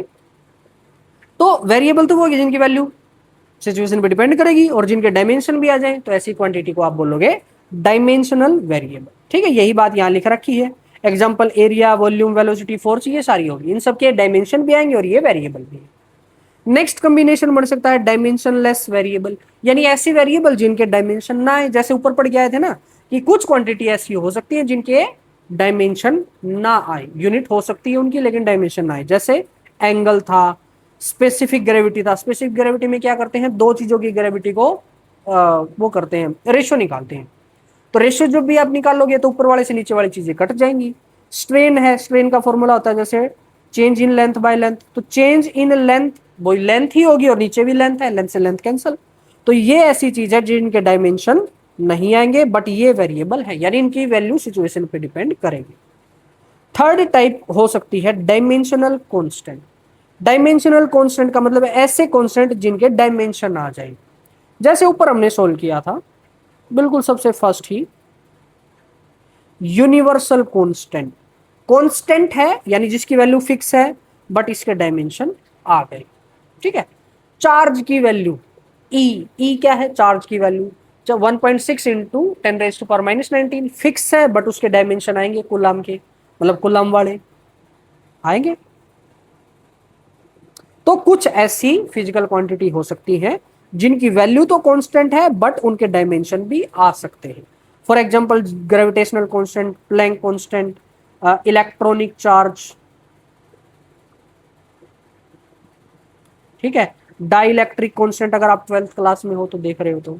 ठीक है, और लास्ट आपका कॉम्बिनेशन बनता है डायमेंशनलेस कांस्टेंट, यानी ऐसे कांस्टेंट जिनके डायमेंशन भी नहीं होते। फॉर एग्जांपल पाई है, पाई की वैल्यू भी फिक्स है उसके डायमेंशन भी नहीं होते। काउंटिंग करते हो, काउंटिंग की वैल्यू फिक्स है उसके डायमेंशन भी नहीं होते। इस तरीके से हो सकता है। एक चीज ध्यान आई मेरे, जब मैं 11th क्लास में था तो मेरा जो पेपर हुआ था फिजिक्स का शुरुआला, ऐसे एफ ए होते थे ना, एफ ए वन में ये चैप्टर आया था या फिर आपके पी होते होंगे। वहां एक क्वेश्चन आया था कि क्या कोई ऐसी फिजिकल क्वांटिटी है जिसकी यूनिट है और डायमेंशन ना हो।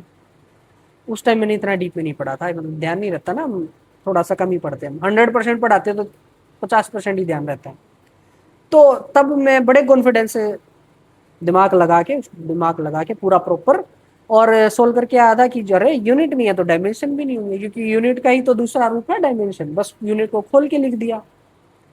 ठीक है, बट फिर बाद में जब क्लास के 12 डिस्कस किया वहां पे पता चला ये रे गलती कर दी। मैं कॉन्फिडेंस था कि भाई 1 नंबर तो पक्का, शॉर्ट 1 नंबर का ही था, लेकिन बाहर आते तो पता लगता है। ठीक है, तो आप ऐसे गलती मत करना, इसलिए आपको बता दिया। अब है नेक्स्ट टॉपिक डायमेंशनल होमोजेनिटी। देखो, एक तो चीज है डायमेंशन निकालना, वो डायमेंशन निकालना तो पूरी 11th 12th आपके काम आना ही आना है। एक टॉपिक है डायमेंशनल होमोजेनिटी। ये जो टॉपिक है ये इस क्लास के लिए इंपॉर्टेंट है। क्यों इंपॉर्टेंट है? इस टॉपिक से आप देखोगे क्वेश्चन 100% आएगा ही आएगा। नीट की तैयारी, जेई की तैयारी, सीयूईटी की तैयारी, सीयूईटी में सब देखना पड़ेगा सिलेबस में है या नहीं, मतलब कोई भी कॉम्पिटिटिव एग्जाम जिसमें डायमेंशन आता है तो डायमेंशन एंड होमोजेनिटी का सवाल आता ही आता है। बोर्ड में भी आपके पेपर होंगे वहां भी डायमेंशनल होमोजेनिटी से सवाल आएगा ही आएगा, और ये आप ऑलरेडी समझ चुके हो थोड़ा बहुत। तो थोड़ा सा मैं कमर खिसका लूं, बहुत देर होगी बैठे बैठे यार। तो डायमेंशन होमोजेनिटी कहता क्या है, वो बोलता है this principle state that physical quantities separated by the symbol. अगर फिजिकल क्वांटिटी है हमारे पास और उनमें ये सिंबल लगे हैं, कौन कौन से सिंबल, प्लस का लगा हो, माइनस का लगा हो, इक्वल का लगा हो, ग्रेटर देन, लेस देन, ये सब लगे हो, तो उन सब के डायमेंशन सेम होंगे। इस चीज को मैं भी एग्जांपल से समझाता हूं तब बड़ा अच्छा सामने आएगा आपके। For example equation of motion, ध्यान है इक्वेशन ऑफ मोशन। मैं फर्स्ट इक्वेशन ऑफ मोशन लेता हूं, example 1। First equation of motion क्या थी, v is equal to u plus A T, यही थी। इसमें v क्या थी? v थी आपकी इनिशियल स्पीड या वेलोसिटी। u क्या थी? ओ सॉरी, इनिशियल नहीं, चलो इसको चेंज कर देते हैं। ये था u और ये था v, ये थी फाइनल वेलोसिटी, ठीक है। और क्या है? a है, a था आपका एक्सेलरेशन। देखा, अब ध्यान आ गई ना स्पेलिंग, यही होती है। तो वही कभी कभार ना किसी पर्टिकुलर टाइम के लिए दिमाग ब्लॉक हो जाता है। और जो टी है आपका, वो टी तो है टाइम। अब according to the dimensional homogeneity, इसने बोला है कि अगर आपके ये सिंबल आते हैं तो सिंबल के दोनों साइड के डायमेंशन सेम होंगे। जैसे यहाँ पे इक्वल का साइन आ गया, इस इक्वल के दो साइड जो कुछ भी है, इस साइड है v और इस साइड है u, इन दोनों के डायमेंशन सेम होंगे, सेम डायमेंशन, ठीक है, समझ गए। फिर आया प्लस का साइन, तो प्लस के दोनों साइड जो भी हैं, इन दोनों के डायमेंशन सेम होंगे, ब्रैकेट का मतलब डायमेंशन, ठीक है। कुल मिला के according to the principle of dimensional homogeneity लिखते हैं, according to principle of dimensional homogeneity.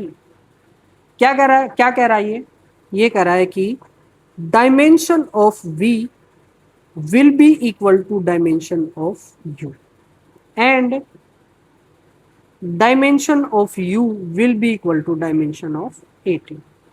या आप चाहो तो ऐसा लिख सकते हो, dimension of v is equal to dimension of u and is equal to dimension of at, मिला के, at का मिला के, ठीक है। अब इसी चीज को प्रूव कैसे करेंगे? देखो, इसी चीज को हम प्रूव करेंगे। जैसे v है आपका, v के डायमेंशन क्या होंगे? एल टी माइनस वन, और u के डायमेंशन क्या होंगे? L T minus one. ये तो सिंपल था। ला ला ला ला, लेफ्ट हैंड साइड बोल रहा था, उसका ला ला ला बना दिया। Left hand side is equal to right hand side, hence prove, ठीक है। इसको प्रूव करेंगे तो u के डायमेंशन क्या होंगे? L T minus one, that is equal to a क्या है? एक्सेलरेशन। एक्सेलरेशन का डायमेंशन आपको ध्यान हो तो एल टी माइनस टू होता है, और t के डायमेंशन क्या हो जाएंगे? t। जब आप इसको सोल्व करोगे तो आपको मिल जाएगा L T minus one, left hand side is equal to right hand side, hence proof. This is the principle of dimensional homogeneity, ठीक है। सिंपल सा मैंने समझा दिया, और क्वेश्चन में आपको समझाता हूँ फटाफट। जैसे क्वेश्चन नंबर 1 कह रहा है, कहाँ का सवाल? HBSE 2024 का सवाल। ये कह रहा है displacement x of particle is given by, ये कोई सा एक फॉर्मूला दे दिया, where t is the time in second and displacement x is in metre, find the dimension of a and b। a और b के डायमेंशन हमें पता करने हैं, फटाफट पता करते हैं। मैं काम करता हूँ, मैं ऊपर से ये लाइन कॉपी करके ले आता हूँ ताकि बार बार मेरे को लिखनी ना पड़े। इसको कर लिया कॉपी और यहाँ कर देता हूँ पेस्ट, ठीक है। आप भी ऐसा ही लिखोगे जैसे मैं लिख रहा हूँ ना, सवाल को सोल्व कर रहा हूँ, आप भी ऐसा ही लिखोगे। According to the dimension of dimensional homogeneity, वो बोलता है कि dimension of x, dimension of x should be equal to dimension of a, पहली बात। दूसरी बात, dimension of a that is equal to dimension of B T, ठीक है। तीसरी बात, dimension of B t will be equal to dimension of C T square, ठीक है। और इसी चीज को लिखने का तरीका एक और हो जाएगा कि dimension of X is equal to dimension of A is equal to dimension of B T is equal to dimension of C T square. Combine लिख लो या अलग अलग लिख लो, आपकी मर्जी, ठीक है। कंबाइन लिखने से क्या है, थोड़ा सा टाइम बचता है, ठीक है, और टाइम का काफी खेल होता है, आपको पता है। चलो जी, अब आप चाहो तो थोड़ा सा और इसको इजी कर लेते हैं। कैसे?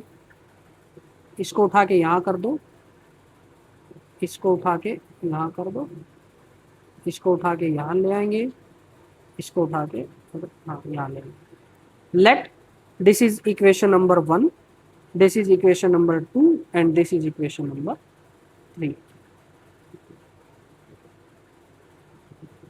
ठीक है, तो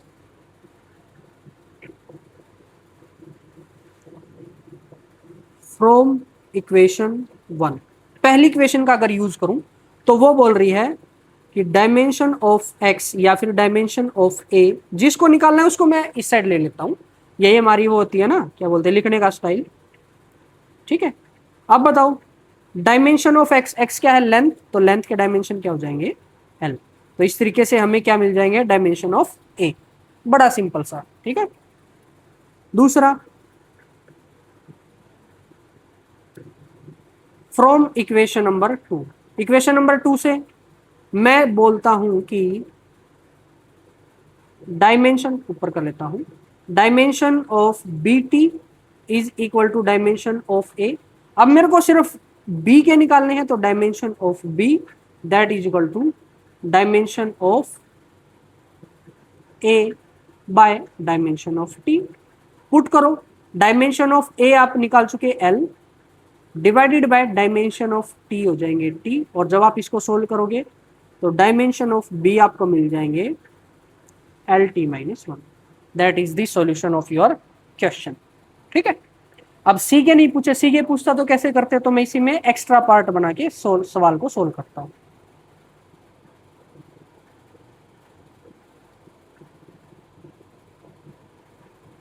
एक्स्ट्रा, ठीक है, डायमेंशन ऑफ सी वो पता करने हो तो कौन सी इक्वेशन का यूज करेंगे,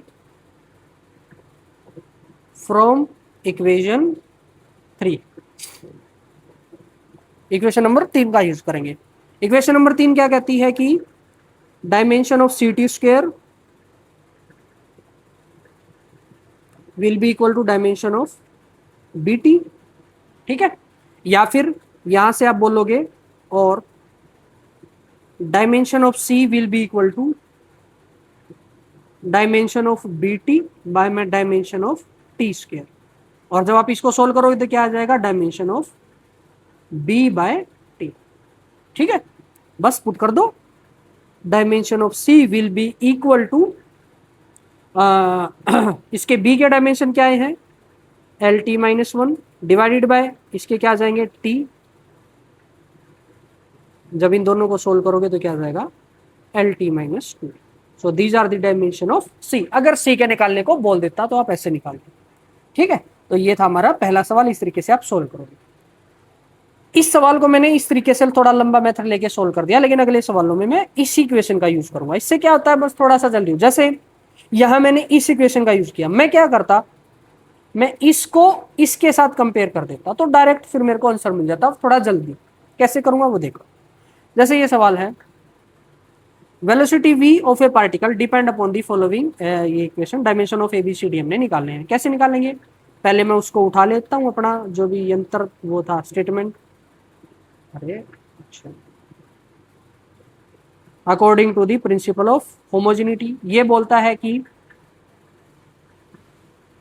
dimension of v will be equal to dimension of a will be equal to dimension of bt।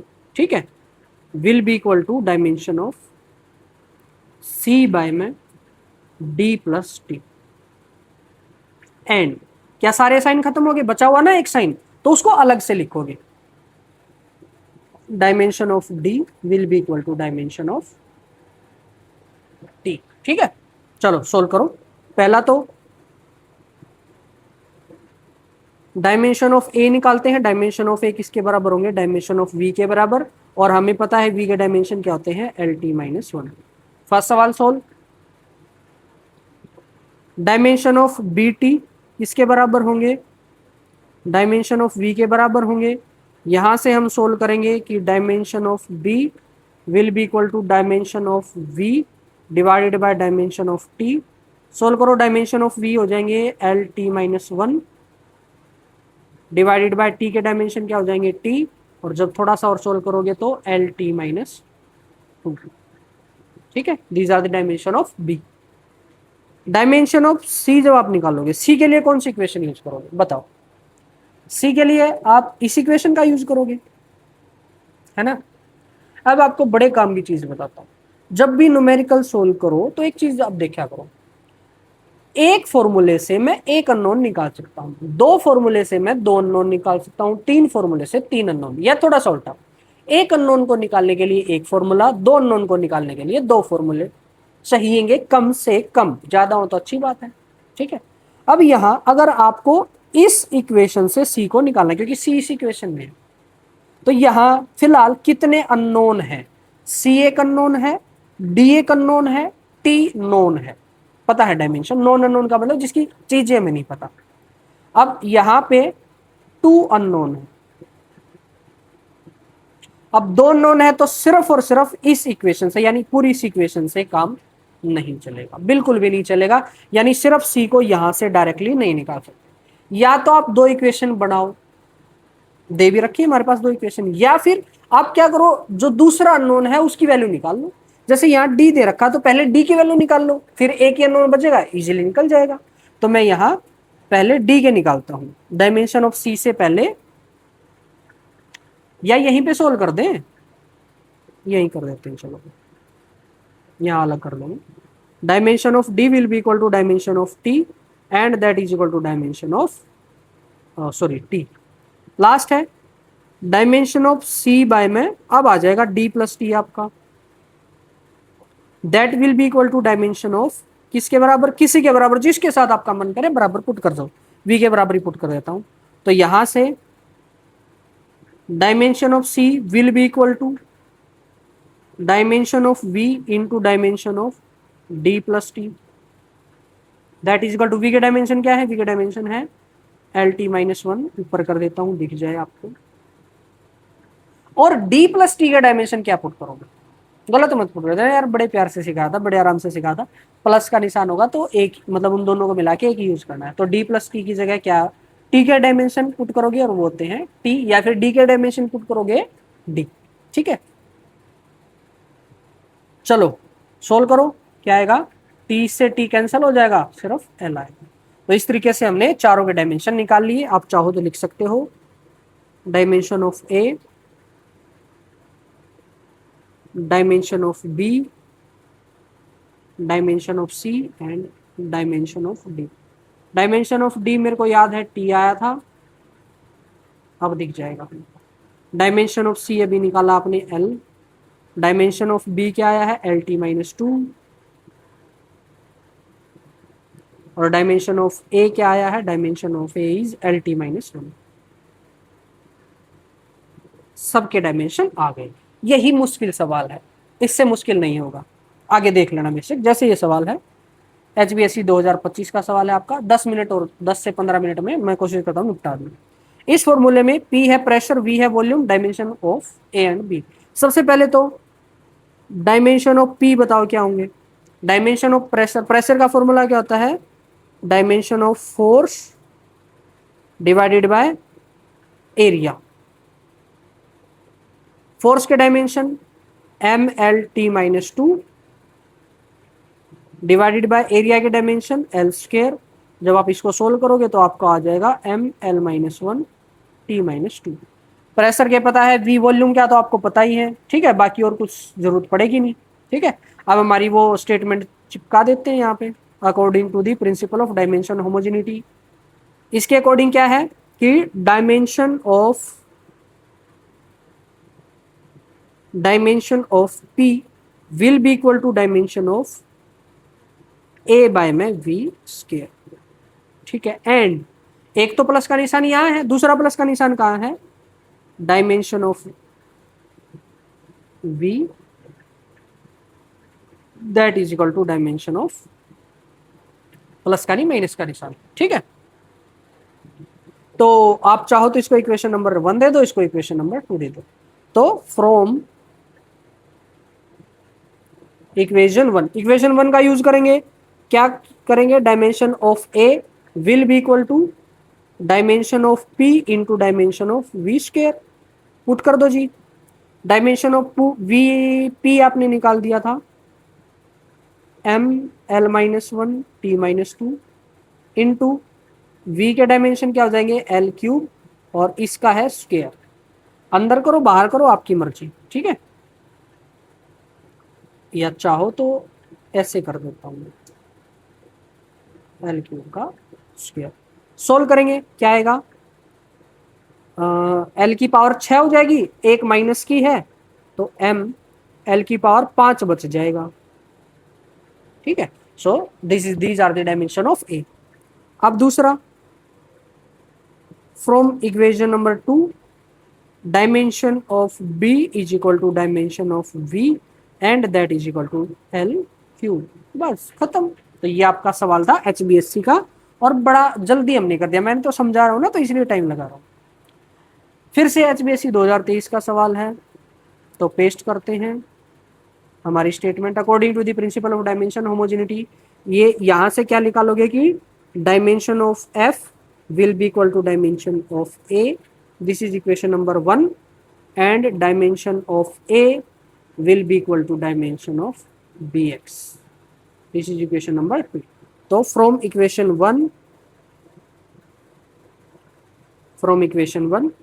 dimension of A will be equal to dimension of F and that will be equal to MLT minus 2। हो गया solve. From equation number 2 ये क्या आ जाएगा, dimension of BX will be equal to dimension of A, और इस arrow का मतलब नेक्स्ट लाइन है, नेक्स्ट लाइन में क्या होगा, dimension of B will be equal to dimension of A by my dimension of, यहाँ क्या आएगा जी, यहाँ आएगा x। डायमेंशन ऑफ ए अभी आपने निकाला, ऊपर कर देता हूँ, MLT minus 2 divided by dimension of x क्या है l, l से l कैंसिल हो जाएगा तो आपका आ गया ML0T माइनस 2। L0 लिखो ना लिखो आपकी मर्जी है, ठीक है। These are the dimension of B. That is your answer। बस हो गया सोल्व सिंगल लाइन में। अब थोड़ा सा मैं आपको कॉन्फिडेंस भी देता हूँ, जेईई मेंस 2026 का सवाल करते हैं। ये कह रहा है ये इक्वेशन है बड़ी सी कोई सी बर्नौली इक्वेशन है, आपकी 11th में ये आएगी। इसमें ए और बी के डायमेंशन आपने बताने हैं, बड़ा आसान है। वो लाइन चिपकाऊं चिपका देता हूँ। पहले इसको थोड़ा सा ऐसे करते हैं, इसको उठाकर यहाँ रख देंगे और इसको उठाकर यहाँ रख देंगे, ठीक है। यहाँ से क्या आएगा, यहाँ से आपका आएगा dimension of P will be equal to dimension of A by में B T स्क्वायर, ठीक है। एंड पहली बात तो ये, दिस इज इक्वेशन नंबर 1, इसको थोड़ी देर के लिए हटा दूं, this is equation number 1 and dimension, और मच्छर ने काट लिया, dimension of H is equal to dimension of BT, this is equation number 2। मेरे नीचे आ गई, कर दिया ऊपर, ठीक है। चलो ये आ गया। अब यहां से कौन सी इक्वेशन पहले सोल्व करोगे, 1 या 2? बताओ फटाफट, कौन सी? 2 सोल्व करेंगे क्योंकि उसमें एक अननोन है, पहली वाली में 2 अननोन है, A भी अननोन B भी अननोन, तो मैं पहले 2 सोल्व करता हूं। From equation 2 dimension of B will be equal to dimension of H by my dimension of T। Solve करो, डायमेंशन ऑफ H क्या हो जाएंगे, H लंबाई है तो L आ गया, और T टाइम है तो T आ गया, एंड ये आ गया LT माइनस 1। और जैसा ऑप्शन में दिया गया M भी दिया गया तो हम रख देंगे MLT माइनस 1, ठीक है। तो M0LT minus 1 option number B हो सकता है या D हो सकता है, पहला ही निकालते ऑप्शन चेक कर लिया करो ताकि क्या पता एक ही मैच करता हुआ मिल जाए, यहाँ तो 2 कर रहे हैं, ठीक है। अब दूसरा, फ्रॉम इक्वेशन 1, अब इक्वेशन 1 लगा देंगे, डायमेंशन ऑफ A डायरेक्ट लिखता हूँ, dimension of A will be equal to dimension of P divided by into, sorry divided नहीं क्योंकि उसको उधर जाएगा ना, into dimension of BT square. Put करो प्रेशर के डायमेंशन, P क्या है, प्रेशर के निकाल लोगे, फोर्स अपॉन एरिया है तो ML-1 T-2 ऊपर कर देता हूं, M L minus one T minus two, B के डायमेंशन अभी आपने निकाले एल टी माइनस वन और टी स्क्वेयर।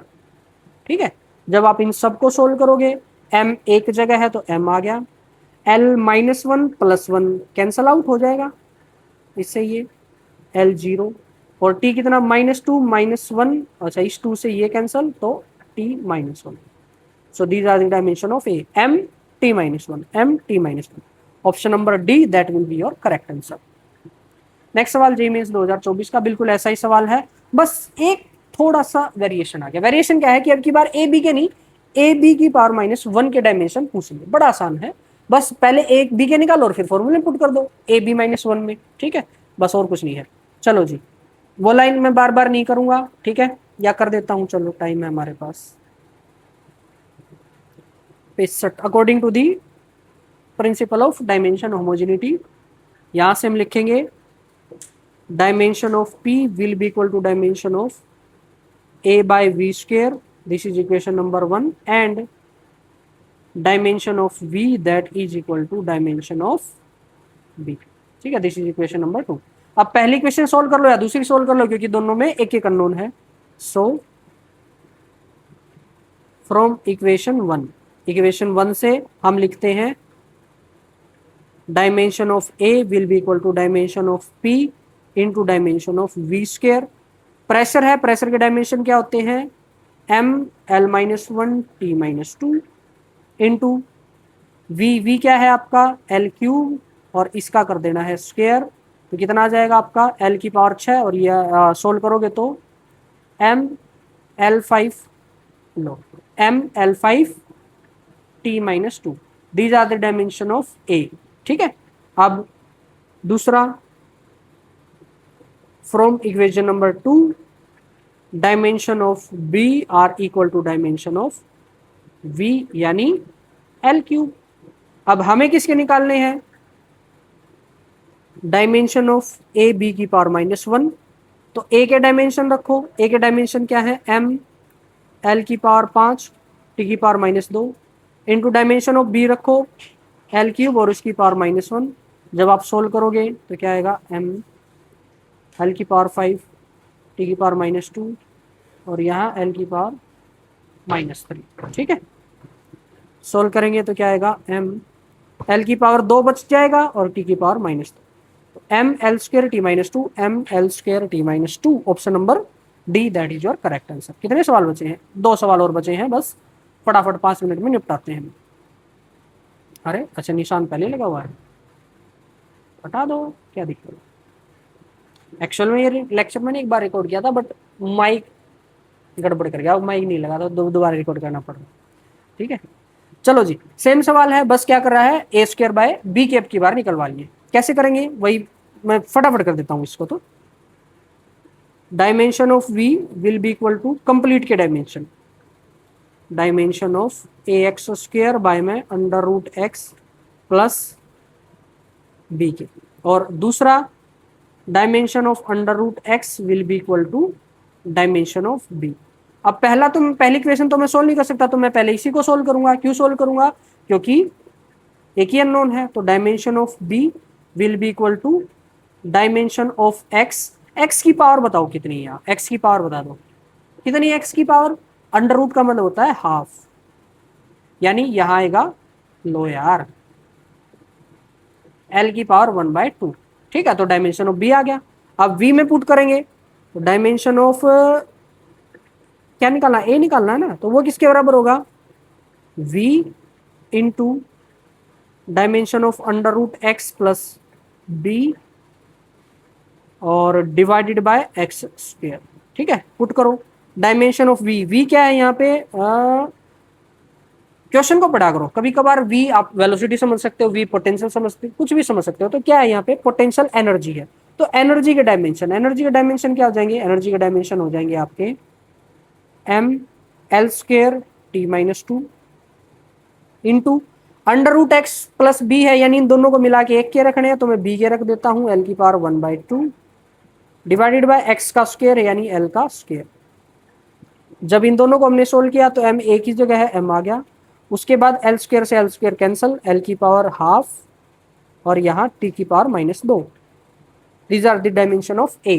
लेकिन पूछा हुआ है किसके, dimension of a square by b, dimension of a square by b,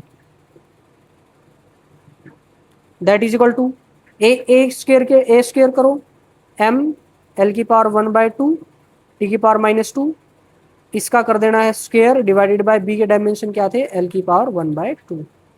solve करेंगे तो क्या आएगा, m का स्क्वायर l की पावर 1/2 का स्क्वायर, तो 1/2 से 2 कैंसिल, तो l आ जाएगा, और t की पावर -4 डिवाइडेड बाय l की पावर 1/2। और जब इसको सोल्व करोगे तो m स्क्वायर l की पावर 1/2 को ऊपर ले जाओगे -1/2 आएगा, 1 पहले था, 1 - 1/2, तो 1/2 ही बचेगा, l की पावर -4, सॉरी t की पावर -4। ठीक है, तो ये आपके डायमेंशन आ गए इसके, m स्क्वायर l की पावर 1/2 t की पावर -4।